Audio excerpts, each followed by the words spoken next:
Hello students. अब हम लोग ये हमारे चैप्टर नंबर 6 का पार्ट नंबर 3 है। और अब इसकी जो हेडिंग है वो है किरचॉफ का द्वितीय नियम। Very very very very very very most important. और मेरे लाडलो, ऐसा याद करवाऊंगा ज़िंदगी में कभी नहीं भूलोगे आप, मैं वादा करता हूँ आपसे। इतना प्यारा तरीके से इसको याद करवाता हूँ क्योंकि ये थोड़ा सा भारी है याद करने के लिए। ठीक है, लेकिन मैं ऐसा याद कराऊंगा ज़िंदगी में सब भूल जाओगे। इसको ज़रूर याद रखोगे। इसको कहते हैं केवीएल, किरचॉफ्स वोल्टेज लॉ। क्या कहते हैं? Kirchhoff's voltage law. क्या कहते हैं इसको? किरचॉफ का वोल्टता का नियम।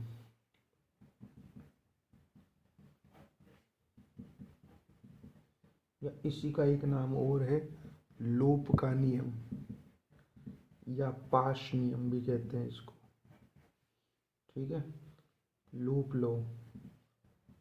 ये इस साल भी बोर्ड के अंदर आया है, 1 नंबर के अंदर, मॉडल पेपर के अंदर भी आया हुआ है और बहुत ज़्यादा इम्पोर्टेंट है बच्चों। आप एक काम करो, ईयरफोन लगा के क्लास ले लिया करो क्योंकि आवाज़ हो सकता है आपको थोड़ी कम आ रही होगी। वैसे मेरे हिसाब से तो फुल आवाज़ आ रही होगी क्योंकि वो क्या बेटा, रात हो रही है, अभी भी 3:30 बज रही है इसलिए।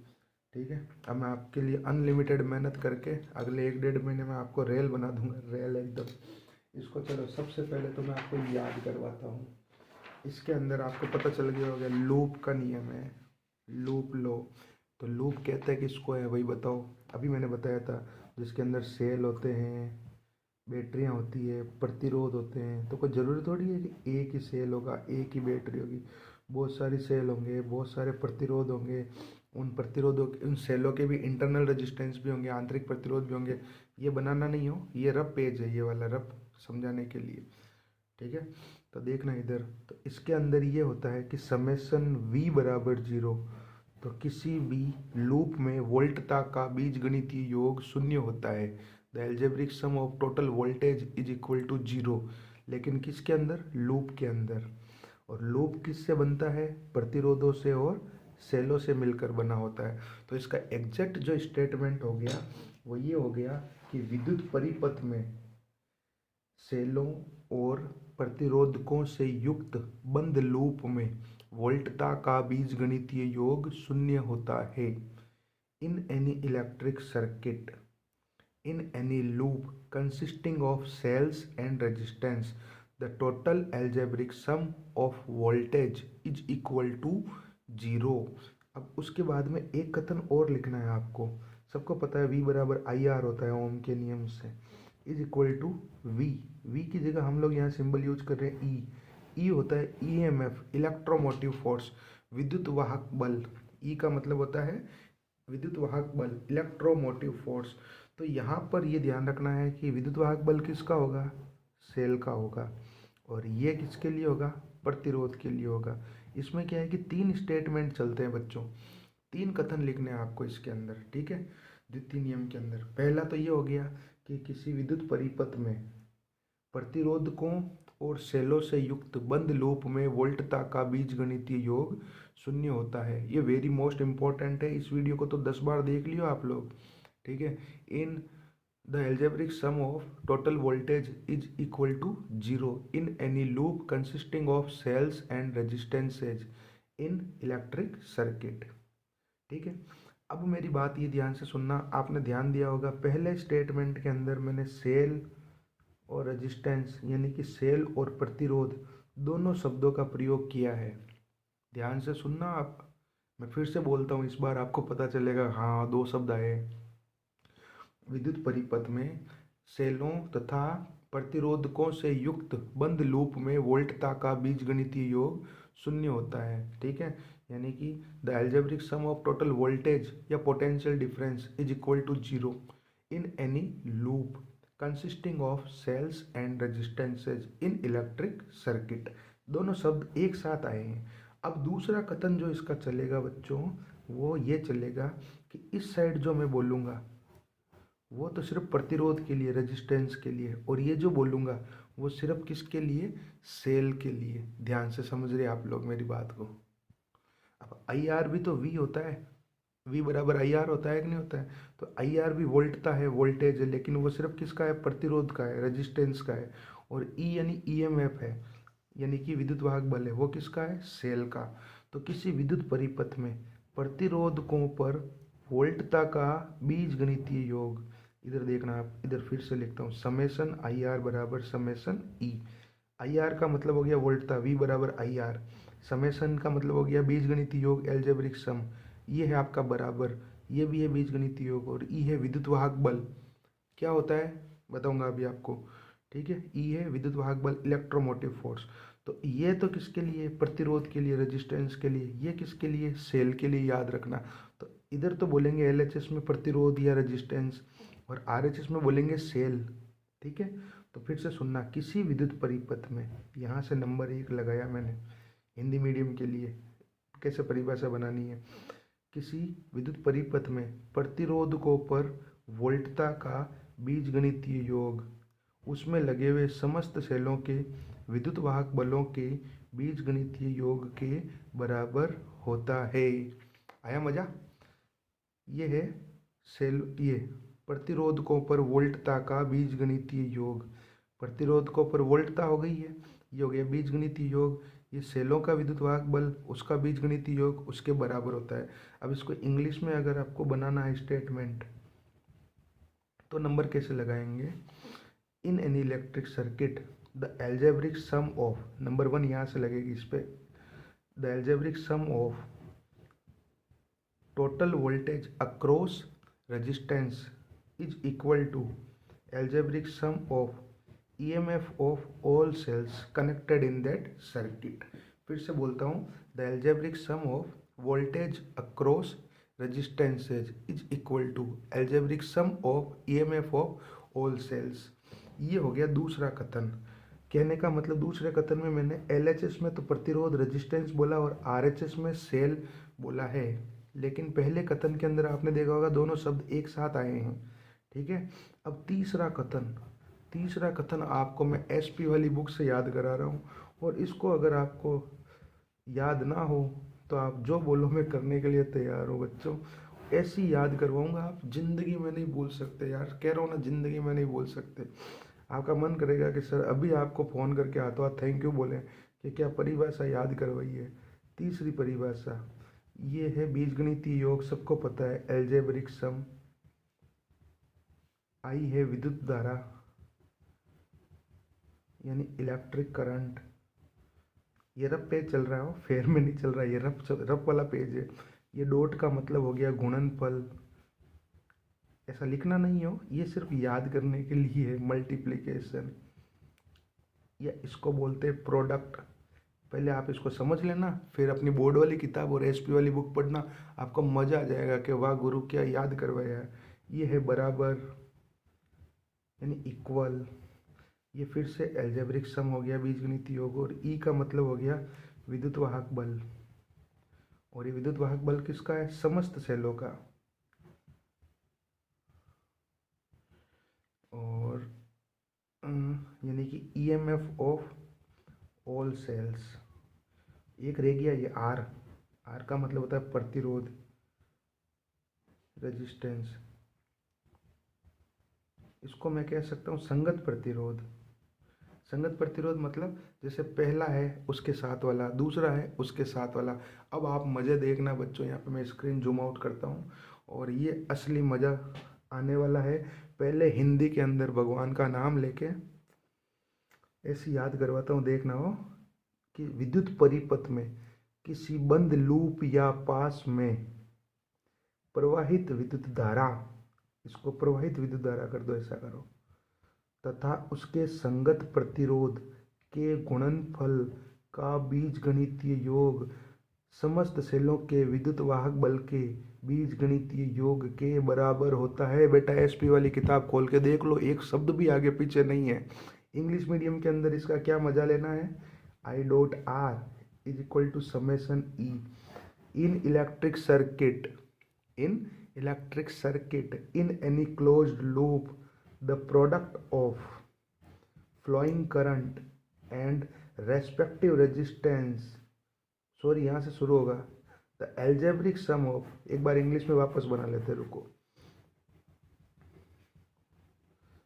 The algebraic sum of product of flowing current and its respective resistance is equal to algebraic sum of EMF of all cells। ये है अपनी फिजिक्स की पढ़ाई बच्चों, आया मजा। ये है एसपी की भाषा, एज इट इज भाषा। अब वीडियो को रिवाइंड कर लो आप लोग एक बार मैं फिर से समझा देता हूँ कैसे लिखना है। हिंदी मीडियम वालों को कैसे लिखना है, क्या लिखना है। विद्युत परिपथ में किसी बंद लूप या पाश में प्रवाहित विद्युत धारा तथा उसके संगत प्रतिरोध के गुणनफल का बीजगणितीय योग समस्त सेलों के विद्युत वाहक बलों के बीजगणितीय योग के बराबर होता है। इसी को इंग्लिश में क्या बनाना है बच्चों, the algebraic sum of flowing current, the algebraic sum of product of या multiplication of flowing current and its respective resistance is equal to the algebraic sum of EMF of all cells। ये 3 statement लिख के आने हैं बच्चों, आपको मजा आ जाएगा, मजा आ जाएगा। क्या आ जाएगा आपको, मजा आ जाएगा। आया मजा। क्या लिखना है आपको, पहला कथन क्या लिखना है, पहला कथन जो है, पहला स्टेटमेंट जो है वो हमको हमारी बोर्ड वाली बुक से लिखना है। क्या लिखना है, और आप लोग पहला और दूसरा भी लिख के आ जाओगे ना तो भी पूरे नंबर मिल जाएंगे। लेकिन हम तो हर क्वेश्चन में एक्शन करेंगे, होशियारी करेंगे कि नहीं हम श्रेयांश सर के स्टूडेंट हैं। क्या लिखना है पहले स्टेटमेंट में, पहले स्टेटमेंट में याद रखें प्रतिरोध और सेल दोनों शब्दों का प्रयोग होगा, रेजिस्टेंस और सेल। सेकंड के अंदर लेफ्ट साइड में तो प्रतिरोध रेजिस्टेंस और राइट साइड में सेल, ये यूज होगा। और लास्ट वाले की तो अपन ने ऐसी तैसी वैसे ही कर दी। तो तीनों कथन लिख लो।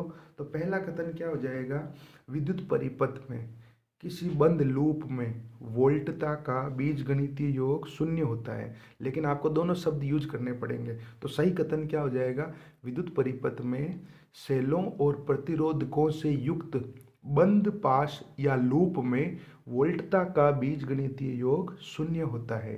इन electric circuit in closed loop consisting of cells and resistance the algebraic sum of total voltage is equal to 0।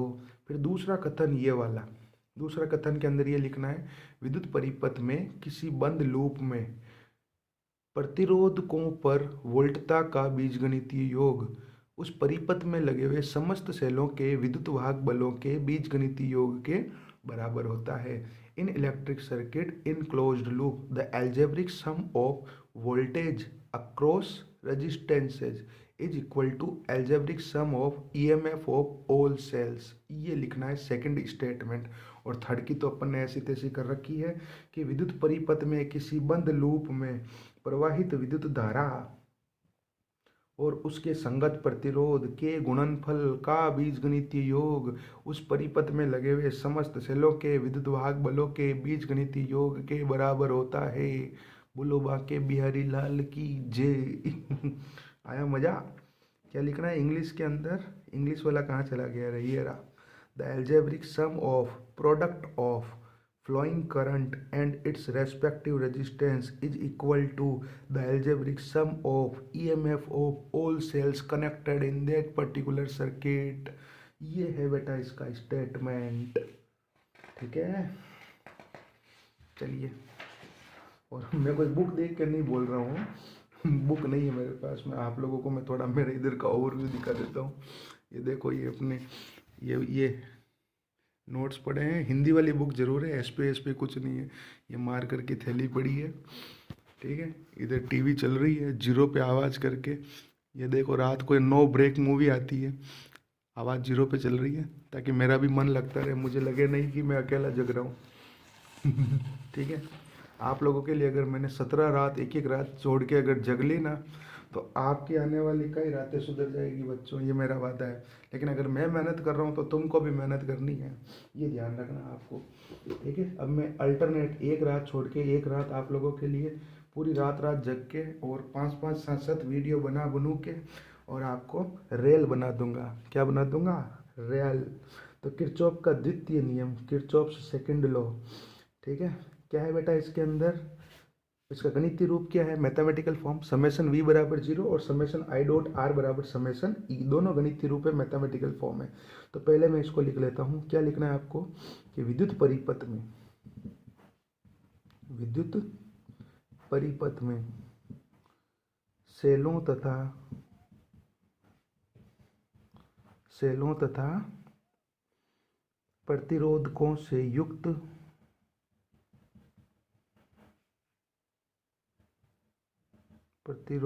से युक्त बंद लूप में वोल्टता का बीजगणितीय योग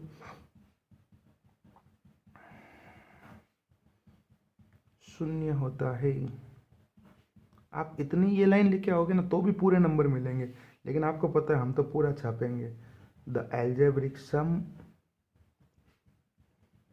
ऑफ टोटल वोल्टेज, या ब्रैकेट में लिख देना पोटेंशियल डिफरेंस, पूरा लिखना potential difference in any closed loop.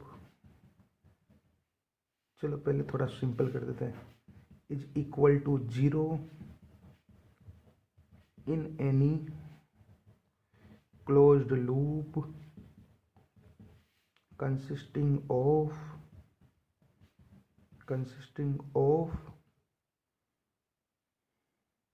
cells and resistances। गणितीय रूप की बात आती है, मैथमेटिकल फॉर्म की बात आती है, तो इसकी दो गणितीय रूप है, समेशन v बराबर 0 और समेशन आई डॉट आर बराबर समेशन ई। ठीक है, अब इसका भी स्टेटमेंट लिख लेते हैं कि विद्युत परिपथ में, अब इसके प्लस माइनस का क्या लफड़ा है वो न्यूमेरिकल के अंदर बताता हूँ आपको नेक्स्ट वीडियो के अंदर। ठीक है, विद्युत परिपथ में प्रतिरोधकों पर वोल्टता का बीजगणितीय योग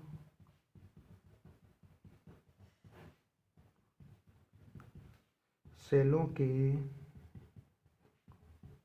विद्युत वाहक बलों के बीजगणितीय योग के बराबर होता है।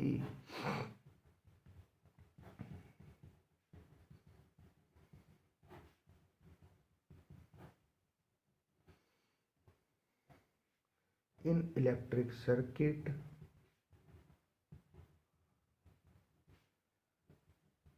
the algebraic sum of total voltage across resistances is equal to the algebraic sum of, जितनी रफ में प्रैक्टिस करोगे, अभी तो आपको सिर्फ सुनने में मजा आया है, और जितनी बार प्रैक्टिस करोगे उतनी बार होगा बेटा, एक बार में कुछ नहीं होगा, ध्यान रखना हो। To the algebraic sum of EMF of all cells, ये हो गया दूसरा कथन। और तीसरा कथन क्या हो जाएगा? विद्युत परिपथ में, ये तीसरा एसपी वाला चल रहा है। ठीक है, विद्युत परिपथ में किसी बंद लूप में, और एसपी खोल के देखना आप लोग, एसपी वाली बुक, ये तीसरे कथन क्या छापा हुआ है, ये मुझे 2008 से याद है जब मैंने 12वीं दी थी। विद्युत परिपथ में किसी बंद लूप में प्रवाहित विद्युत धारा तथा उसके संगत प्रतिरोध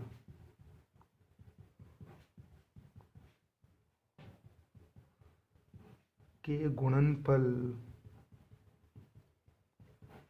का बीजगणितीय योग, और इसको कोई रटना चाहे तो जिंदगी में नहीं रट सकता, कंफ्यूज हो जाता है फालतू। उस परिपथ में लगे समस्त सेलों के विद्युत वाहक बलों के बीजगणितीय योग के बराबर होता है। क्या स्टेटमेंट बनाया हमने, और यह ऊर्जा संरक्षण पर आधारित है।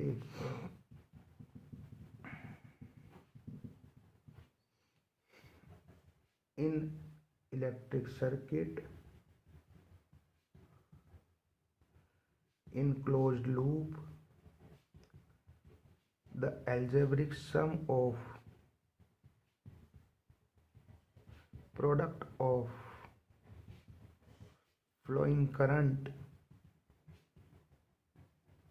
and its respective resistance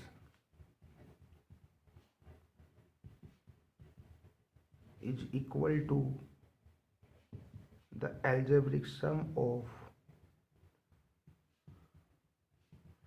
all resistances, the algebraic sum of EMF of all cells connected in circuit, and it is based on conservation of energy। ये हुआ बच्चों किरचॉफ का द्वितीय नियम। एक बार जूम आउट कर देता हूँ, स्क्रीन को पूरा देख लो। अब इसका जो डायग्राम बना के अपन को थोड़ा सा जो स्टेटमेंट बनाने हैं वो क्या है, गणितीय रूप पूछे, मैथमेटिकल फॉर्म पूछे तो ये हो गई। अब यहाँ पर देखिएगा आप लोग, बहुत ही ध्यान से समझना। अब बहुत ध्यान से समझना, मतलब जैसे पीछे वाले में अपन वो 4 रेजिस्टेंस लेके एक एग्जाम्पल दिखाया था ना, यहाँ पे भी अपन को ऐसा कुछ दिखाना पड़ेगा। ये थोड़ा सा लॉजिकल है ये वाला। यहाँ पर हम कोई न्यूमेरिकल नहीं कर रहे हो, ये इसी के अंदर चल रहा है। ये पूरा वीडियो किरचॉफ के द्वितीय नियम का ही है, किरचॉफ के सेकंड लॉ का ही है। जैसे अभी अपने पिछले वाले में फर्स्ट लॉ में ये ऐसा एक सर्किट बनाया ना, ये रेजिस्टेंस वाला, ऐसा इसके लिए भी बना के दिखा करना पड़ेगा थोड़ा सा अपन को, ठीक है। तो इसके कुछ स्पेशल रूल्स है वो मैं आपको बताता हूँ। मैं मेरी मर्जी से क्या कर रहा हूँ, यहाँ पर एक सेल बना रहा हूँ और यहाँ पर एक प्रतिरोध लगा दिया, रेजिस्टेंस। मतलब एक एग्जाम्पल ले रहे हैं अपन इसी का, मतलब ऐसा एग्जाम्पल इसी का यह सर्किट बना के। और ये तीसरा ये बनाना है, क्योंकि अगर मान लीजिए 3 नंबर का क्वेश्चन यही आ गया कि किरचॉफ के द्वितीय नियम को परिपथ बनाकर समझाइए, यानी किरचॉफ के सेकंड लॉ को सर्किट बना के समझाओ, तो अपन को ये बनाना पड़ेगा। मान लीजिए इसका विद्युत वाहक बल है E1, इसका है E2, ये रेजिस्टेंस है R1, ये R2 और ये R3। अब सबको पता है यहाँ से जो करंट जाएगी वो I1 जाएगी, क्योंकि प्लस से जाती है, इधर से जाएगी I2, ठीक है, इधर से गई I2। अब ये I1 इधर नीचे आ रही है देखो, ठीक है, और ये I1 इधर से तो आएगी और ये I2 इधर आएगी, तो ये नीचे आ जाएगी तो दोनों जुड़ जाएगी, यानी I बराबर I1 प्लस I2। टोटल जो करंट है इसको I3 दे देते हैं, ऐसा करते हैं। ये करंट है I3 बराबर कितना हो जाएगा, I1 प्लस आई, भाई 5 इधर से आई, 10 इधर से आई, तो 5 10 15 हो गई ना, यानी इस वाले तार में जाएगी I3, इसमें भी जाएगी I3। ऊपर जाके इधर से कौन सी आई थी, I2, तो वो I2 इधर चली जाएगी और ऊपर चली जाएगी I1, इसके अंदर I1। कहने का मतलब ये घर से I1, मतलब इस घर से 2 लड़के निकले, इधर आ गए, इस घर से 2 लड़कियां निकली, इधर आ गई, तो यहाँ टोटल 4 हो गए ना, मतलब 2 लड़के 2 लड़कियां, ये घूम गए पूरे बाजार में। अब इस पीछे वाली गली से कौन जाएगा, किसका घर आ रहा है, इधर से 2 लड़कियां आई थी, तो 2 लड़कियां इधर चली जाएगी और आगे वो दोनों लड़के इधर चले जाएंगे। मतलब I1 करंट इधर से आई, I2 इधर से आई, I1 plus I2, I1 plus I2, I1 plus I2, I1 plus I2। अब I2 इधर चली जाएगी, तो पीछे कौन सी बची, I1, वो इधर चली जाएगी। अब यहाँ पर 2 लूप बन गए, वैसे तो 3 लूप बन गए, एक ये ऊपर वाला, एक नीचे वाला और एक पूरा लूप बन गया, ठीक है। और यहाँ पे मैं बुक के हिसाब से नाम दे देता हूँ A B C D E और F। और ध्यान ये रखना है, अब जो मैं लाइनें बनाने जा रहा हूँ तुम लोगों को, वो साला न्यूमेरिकल की जान है, यूँ समझ लेना। और इसमें बहुत भयंकर कन्फ्यूजन होता है, लेकिन मैं नहीं होने दूंगा तुम लोगों को। ठीक है, तो ध्यान से सुनना आप लोग कि कैसे करना है। देखो, अब मैं कुछ रूल्स बताने जा रहा हूँ आप लोगों को। वो रूल्स हर न्यूमेरिकल के अंदर काम आएंगे और आपको आने चाहिए। ठीक है, अब ये जो रूल है मैं रफ पेज पे लिख रहा हूँ, क्योंकि ये रूल आपको यहाँ नहीं लिखने हैं, ये आपको याद रखने हैं। मैं भी नोट्स में भेज दूंगा, वैसे ये रूल रफ में ध्यान रखना है। आपको ध्यान रखना है कि लूप तो कोई भी ले सकते हैं। यहाँ पे आपको दो लूप दिख रहे हैं, एक तो ये ऊपर वाला और एक नीचे वाला। कोई बच्चा बोलेगा ABCDA, लूप जहाँ से शुरू होता है वहीं ख़त्म होता है, ABCDA। दूसरा लूप हो गया DCFED। तो कोई बच्चा अगर ये लेना चाहता है उल्टा तो भी चलेगा, ADCBA तो भी चलेगा, DEFCD तो भी चलेगा। ध्यान ये रखें कि लूप जहाँ से शुरू हुआ है वहीं पे ख़त्म होगा। ABCD एक लूप नहीं है, ABCDE एक लूप है, ये ध्यान रखें। अब मेरी बात बहुत ध्यान से सुनना, गांठ बांध लेना बच्चों। चाहो तो वीडियो को पॉज करके पहले पानी पी के आ जाना, मैं भी पी के आया हूँ वीडियो को पॉज करके। और अभी बज गई है 3:42 हो रहे हैं रात के। और सुनिए आप, यहाँ पर अमृतवाणी।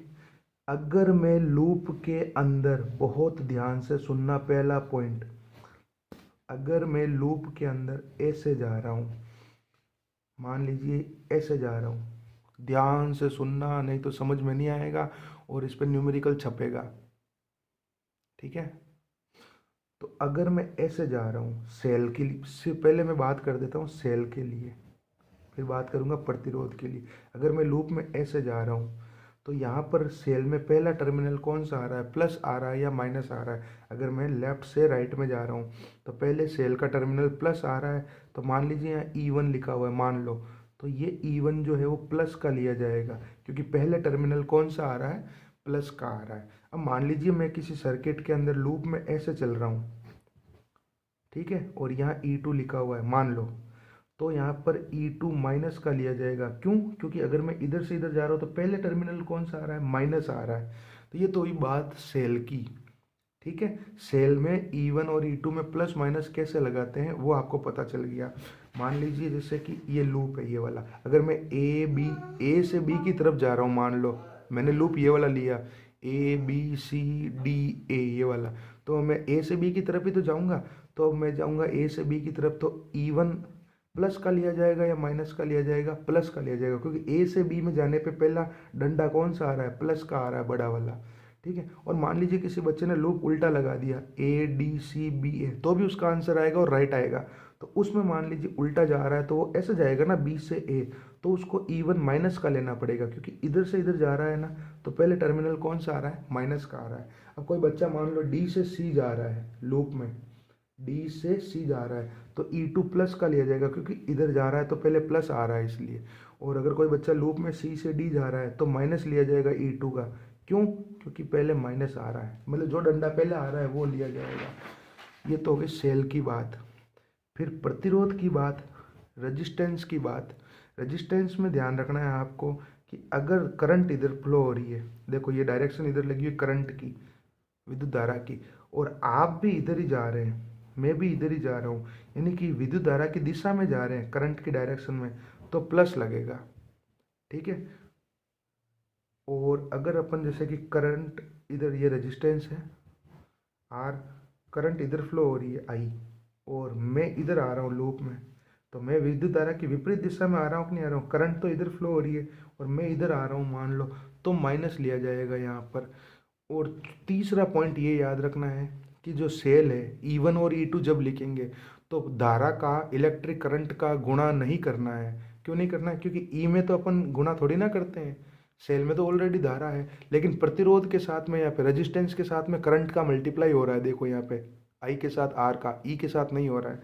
यानी कि यहाँ पे मान लीजिए आई धारा है तो ये IR लिया जाएगा यहाँ पे लिया जाएगा -IR। आई बात समझ में? एक बार फिर से बता देता हूँ मैं आपको, इन पॉइंट्स को मैं यहाँ पे लिख देता हूँ, ऐसा करता हूँ फेयर नोट्स के अंदर ही, नीचे के अंदर पॉइंट्स, स्पेशल पॉइंट्स। पहला पॉइंट तो ये हो गया सेल वाला, अगर मैं इधर से इधर जा रहा हूँ, इस पे ई लिखा हुआ है, तो प्लस ई लिया जाएगा। आपको पता चल गया, समझ गए होंगे क्या मतलब हुआ है इसका। दूसरा पॉइंट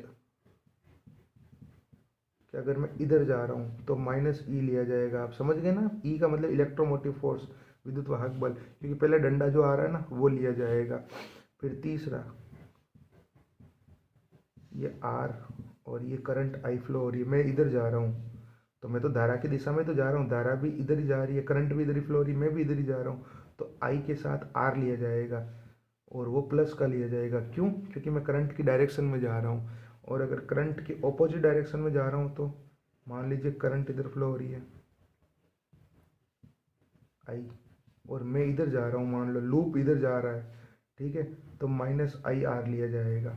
और याद ये रखना है कि सेल के साथ में धारा का गुणा नहीं करवाना है, करंट का मल्टीप्लाई नहीं कराना है, लेकिन रेजिस्टेंस के साथ करंट का मल्टीप्लाई होगा। ये 4 पॉइंट आपको याद रखना है। अब जितनी ज़्यादा प्रैक्टिस करोगे ना उतना आपको सॉल्यूशन मिलेगा इन चीज़ों का। तो मैं थोड़ा जूम स्क्रीन ख़त्म कर देता हूँ, ऐसा करता हूँ। अब यहाँ पर जो लूप है, आप चाहो तो इनके वो स्टेटमेंट लिख देना और मेरे को भी सेंड कर देना, मैं सबको सेंड कर दूंगा।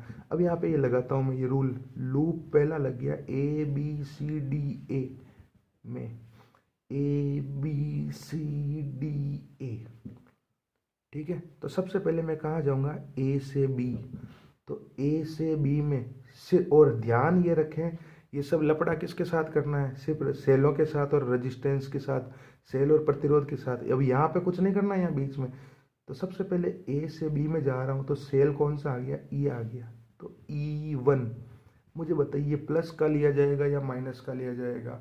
प्लस का लिया जाएगा बेटा, क्योंकि ए से बी में जाने पे पहले डंडा कौन सा आ रहा है, प्लस का आ रहा है। अच्छा बताओ, इसमें धारा का गुणा करना है क्या करंट का मल्टीप्लाई? नहीं करना है, क्योंकि हमने यहाँ पे नहीं किया। ये रूल्स है याद रखने के लिए, ये आपको बोर्ड एग्जाम में नहीं लिखना है, ये याद रखना है, ठीक है।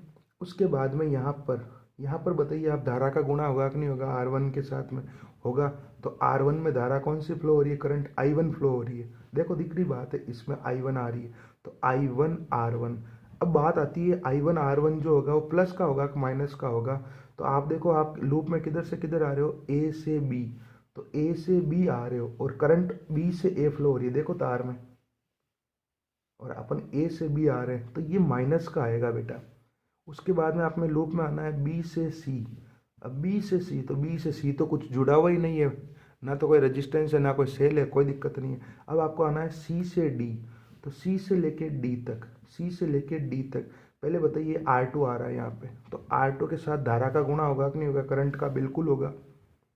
अब बताइए प्लस का ले या माइनस का? मैं जा रहा हूँ सी से डी, क्यों जा रहा हूँ, ये लूप लिया मैंने A B C D A, ये वाला, और यह लिखना भी पड़ेगा आपको ऐसे, लूप 1, और ये वाला है लूप 2। तो सी से डी में, मैं भी सी से डी जा रहा हूँ, करंट भी सी से डी जा रही है, तो बेटा ये प्लस का आएगा, ठीक है ना। देख लो आप लोग, मैं भी सी से डी जा रहा हूँ, करंट भी सी से डी जा रही है। फिर उसके बाद में आगे आते आते E2 प्लस का आएगा या माइनस का आएगा? माइनस का आएगा। क्यों आएगा? क्योंकि पहला डंडा माइनस का आ रहा है। अब डी पे पहुंच गया मैं, अब मैं जाऊंगा डी से ए, तो डी से ए में कुछ जुड़ा हुआ ही नहीं है, तो कोई लफड़ा ही नहीं है, बराबर 0, ठीक है। ये हो गई हमारी समीकरण नंबर 1, इक्वेशन नंबर 1 हो गई हमारी ये वाली। अब चाहो तो E1 और E2 को अपन एक काम करते हैं, इधर रख लेते हैं, थोड़ा इसको सोल्व कर देते हैं। ऐसा करते हैं, E1 माइनस E2, और I1 R1 को उधर भेज दो, तो ये उधर जाएगा तो प्लस का हो जाएगा, और ये उधर जाएगा तो माइनस का हो जाएगा। इसको कर दो इक्वेशन नंबर 1। ये वीडियो को रिवाइंड करके देख लेना बच्चों। मैं पहले कह रहा हूँ, ज़िंदगी में 7 जन्मों में समझ में नहीं आएगा क्या किया मैंने। जितनी बार प्रैक्टिस करोगे उतनी बार पता चलेगा। याद रखना, सेलों में करंट का मल्टीप्लाई नहीं करना है, रेजिस्टेंस में करना है, धारा की दिशा में प्लस, धारा की दिशा में भी माइनस, ठीक है। सेल में जो डंडा पहले आता है वो माना जाता है प्लस या माइनस में। अब दूसरा लूप कौन सा लिया जाता है, ये वाला, DCFED, DCFED। तो सबसे पहले मैं चलता हूँ डी से सी। जल्दी से बताइए E2 प्लस का या माइनस का? प्लस का, क्योंकि पहले डंडा प्लस का आ रहा है। सेल के लिए धारा का कोई लपड़ा नहीं लेना है आपको। उसके बाद में ये रेजिस्टेंस R2 के साथ I2 का मल्टीप्लाई होगा करंट का, जो उसके साथ, इसीलिए हमने लिखा था पीछे संगत धारा या संगत प्रतिरोध, रेस्पेक्टिव रेजिस्टेंस। अब यहाँ पर ये बताइए प्लस का आएगा कि माइनस का आएगा? माइनस का आएगा। क्यों आएगा? क्योंकि मैं जा रहा हूँ डी से सी और करंट आ रही है सी से डी। कोई बोलेगा सर आप कैसे जा रहे हो? तो ये भाई ये लूप रहा ना। अब मेरे को जाना है सी से एफ, तो सी से एफ में कुछ जुड़ा हुआ ही नहीं है, कोई लफड़ा नहीं है। अब मैं जाऊँगा एफ से ई, तो एफ से ई में जा रहा हूँ, तो पहले ये बचा हुआ है R3, तो R3 के साथ मल्टीप्लाई किसका होगा? I3 का होगा। लेकिन प्लस या माइनस? माइनस, क्योंकि मैं जा रहा हूँ F से E और करंट आ रही है E से F, और E से D कोई लफड़ा ही नहीं है, कुछ जुड़ा हुआ ही नहीं है, बराबर 0। तो E2 बराबर कितना आ गया? ये दोनों इधर आएंगे तो प्लस के हो जाएंगे, I2 R2 plus I3 R3। ये हो गई हमारी इक्वेशन नंबर 2, ये हो गई हमारी समीकरण नंबर 2। और एक अगर मैं संधि नियम लगा दूं, यानी कि जंक्शन लॉ लगा दूं, तो I3 बराबर कितना हो गया? I1 plus I2। इस पॉइंट के ऊपर अगर संधि नियम लगा दूं तो I3 I1 दोनों जुड़ जाएंगे ना, और बराबर हो जाएगा I3। और आपको यहाँ पे सीधा लिख देना है समीकरण 1 2 3 को हल करने पर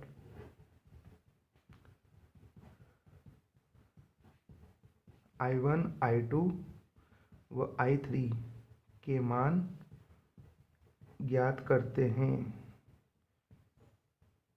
यानी कि वी कैन सोल्व इक्वेशन 1 2 3। अब कैसे सोल्व करते हैं? अब कोई वैल्यू दी रहेगी न्यूमेरिकल में जब सोल्व करेंगे ना। यहाँ तो क्या सोल्व करूँ? We can find values of I1 I2 and I3। और बुक उठा के देख लेना, ये कई एग्जाम्पल इसी फॉर्मेट में किया हुआ है। यानी किरचॉफ का द्वितीय नियम अगर आता है और आप एकदम नमूने बच्चे हो कि सर मुझे तो कुछ नहीं आता है, तो ये एक लाइन हिंदी वाली या इंग्लिश वाली जो भी आपका मीडियम है वो लिख के, ये सूत्र लिख के ख़त्म कर देना मामला। आप थोड़े अच्छे बच्चे हो तो पूरा पैराग्राफ लिख देना, और आप दी बेस्ट स्टूडेंट हो तो ये करने के बाद में ऐसा डायग्राम बना के ये लूप लगा के उसको पूरा दिखा देना। अब अगर कोई बच्चा बोलेगा कि सर 1 नंबर में क्वेश्चन आए तो क्या करना है, तो 1 नंबर में आए तो इतना कर देना बस, खूब है। ये कोई मतलब नहीं है कि 1 नंबर में आए तो यही लिखा है, भाई नियम है वो तो पूरा ही रहेगा ना, ये बात है बेटा। ठीक है, इस वीडियो को आप फिर से देख लेना। Thank you.